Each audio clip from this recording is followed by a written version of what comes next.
สายยิงแอดเป็นจังใดพวกเจ้า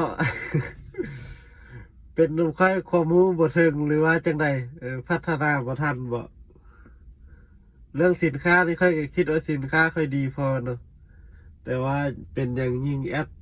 มันยังยอดขายคือว่าบอกกระเตื้องเลยเนาะทุกมือนี่ค่อยกลายเป็นคนรับแก้เครื่องไปโดยปริยายเนาะคืออยู่ล่าเพิ่นเนาะยิงแอดกับบ่ได้ฮอดค่าแอดต้องได้ออกรับแก้เครื่องทั่วไปเนาะแก้ไขสถานการณ์อยู่ล่ากับมีแต่นอนอยู่นั่นแหละพี่น้องแข่งยิงแอดแข่งลูกทุนเอาผู้ใดมีวิธีการแก้ไขใดๆช่วยคอมเมนต์บอกได้เด้อ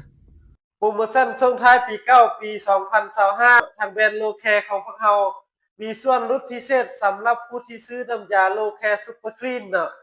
ในราคาพิเศษสุดๆเพียง 99,000 กีบต่อกล่องซื้อ2กล้อง 180,000 กีบฟังบ่ผิดเนาะซื้อ1กล้อง 99,000 กีบซื้อ2กล้อง